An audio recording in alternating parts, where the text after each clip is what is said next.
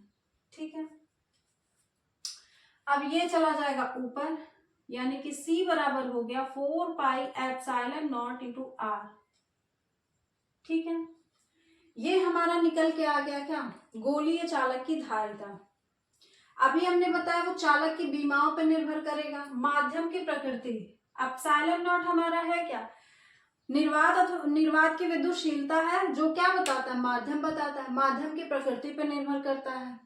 चालक की बीमाएं, बीमाएं क्या होती है, त्रिज्या भी तो एक बीमा ही है, और ये देखिए त्रिज्या पे ही निर्भर करेगा। तो अभी हमने क्या बताया कि चालक की बीमाओं पे निर्भर करता है और माध्यम की प्रकृति पे, जो कि यहां से हमारा निकल के आ गया कि ε0 और r पे डिपेंड करेगा, ना कि आवेश और विभव पे। ठीक है, तो ये निकल के आ गई गोलीय चालक की धारिता। अब देख लेते हैं हम कि अगर हमने गोलीय चालक की धारिता निकाल लिया है तो यदि r बराबर 1 मीटर हम लोग ले लें तो, 1 मीटर समझ में आ रहा होगा, कपड़ा लेने हम सभी गए होंगे, दुकानदार एक बड़ा सा रॉड निकालता है, मतलब जो भी है 1 मीटर वो होता है। तो r बराबर अगर हम लोग ले लिए 1 मीटर, तो जो धारिता हमारी निकल के आएगी वो कितनी आएगी। बात अगर हम गोलीय चालक की कर रहे हैं तो अगर हम 1 मीटर त्रिज्या का गोला लेते हैं तो उस गोलीय चालक की धारिता यानी धारण करने की क्षमता कितनी होगी, ये तो हम देख लें पहले। यानी कि हम इस फॉर्मूले पे रखेंगे C इक्वल टू, भाई ये तो यहीं से आया है ना, तो C थोड़ा इजी पड़ेगा इसमें रखना। तो C इक्वल टू हो गया, R का मान हमने 1 ले लिया अपॉन जो K है, तो K का मान अगर इतना है तो K का भी मान तो इतना ही है, यानी ये कितना हो गया, 9 गुणे 10 पे पावर कितना है, 9 है। अब देखिए 9 से 1 में भाग करेंगे कितना आएगा, 0.11 आएगा, ये ऊपर जाएगा कितना हो जाएगा, -9। इसको हम इस तरह भी तो लिख सकते हैं 1.1 इंटू 10⁻⁻10। ये धारिता इतना फैरड, क्योंकि धारिता का मात्रक अभी हमने डिस्कस किया फैरड होता है। तो यानी कि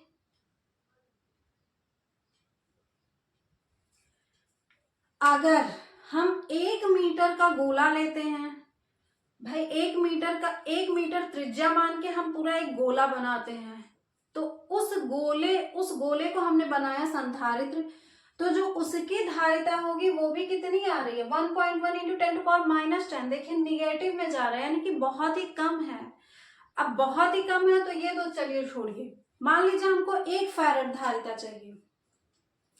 अगर हमने 1 मीटर त्रिज्या लिया है तो हमने धारिता इतना निकाला है, तो हम ज्यादा कैलकुलेशन करने की बजाय सीधा सा ये करते हैं कि हमको अगर 1 फैरड की धारिता चाहिए तो हम कितनी त्रिज्या लें। तो हम ये देख लेते हैं, सबसे आसान तो यही है कि अगर हमको देखना है कि हमको 1 फैरड की धारिता चाहिए, ठीक, यानी कि यदि हमको कितना चाहिए, C बराबर 1 फैरड चाहिए, तो हम त्रिज्या कितनी लें, यही तो हमको देखना है।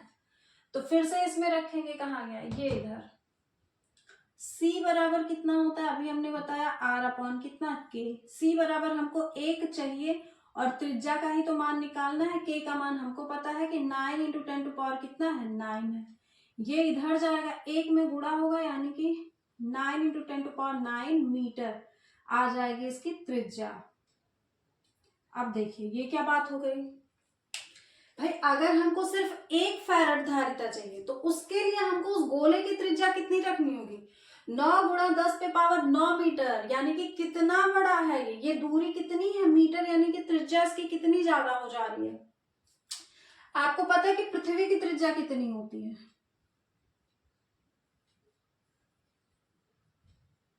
पृथ्वी की जो त्रिज्या होती है वो 6400 किलोमीटर होती है।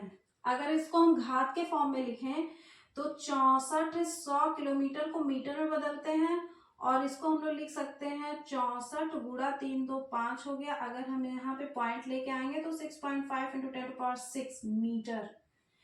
अब देखिए यहाँ पे कितना है 10⁻6 है, यहाँ पे कितना है 10⁻9 है, और ये वैल्यू 9 है और ये वैल्यू अभी 6 लगभग 6.5 है।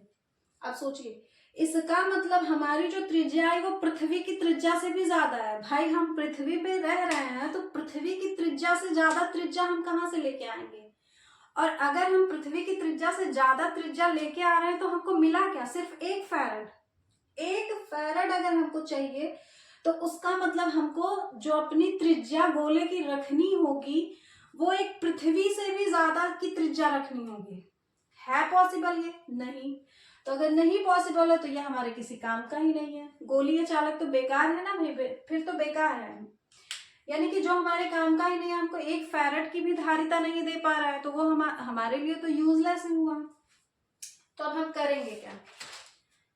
तो अब हमको करना क्या है, इसका एक निकल के आता है बाद में सॉल्यूशन।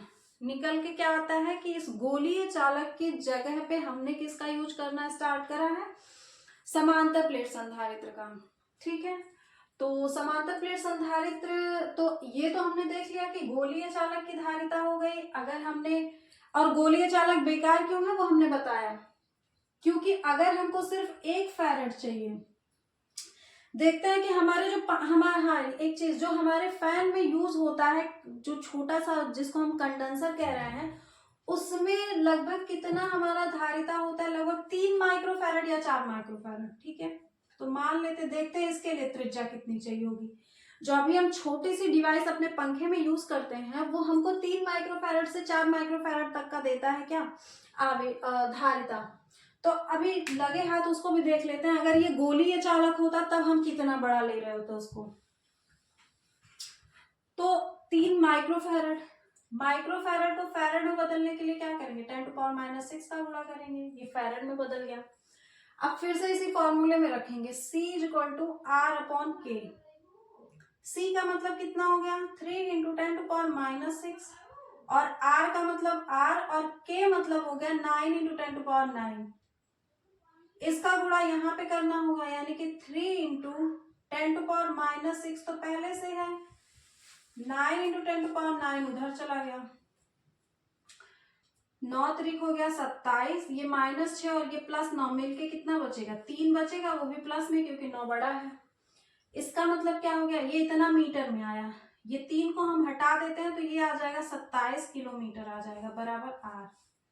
अब देखिए, जो हम पंखे में अपने छोटी सी डिवाइस का यूज करते हैं, अगर वो हम गोलीय चालक उसकी जगह यूज कर रहे होते, यानी वो संधारित्र हम अगर गोलीय चालक से बना रहे होते, तो हमको उस गोलीय चालक की त्रिज्या कितनी रखनी होती? 27 किलोमीटर रखनी होती। है पॉसिबल ये? नहीं है भाई, नहीं है। तो इसीलिए जो हमारा गोलीय चालक है उसकी जरूरत हमको नहीं, मतलब हम उसका यूज नहीं कर सकते हैं। बाकी गोली चालक की धारिता अगर पूछी जाए तो कितना होता है? 4πε0r होता है। हमारा जो धारिता होती है वो निर्भर किस पे करती है?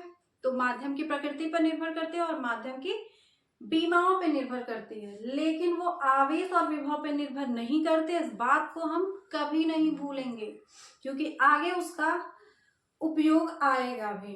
ठीक है, और ये बात हो गई हमारे कि गोलीय चालक हमारा क्या है? बिल्कुल बेकार है, हमारे वो किसी काम का नहीं है। तो अगर गोलीय चालक किसी काम का नहीं है तो बाद में इसका जो सलूशन निकल के आता है वो क्या आता है? समांतर प्लेट संधारित्र। तो समांतर प्लेट संधारित्र का हम लोग डिस्कस नेक्स्ट वीडियो में करेंगे। तो आई होप कि आप लोगों को समझ में आया होगा, आज की चीजें आप लोग सीखे होंगे, और समांतर प्लेट संधारित्र के लिए नेक्स्ट क्लास में तैयार रहिएगा आप लोग, और आज की चीजों को रिवाइज करिएगा, हंसते मुस्कुराते रहिएगा। Thank you.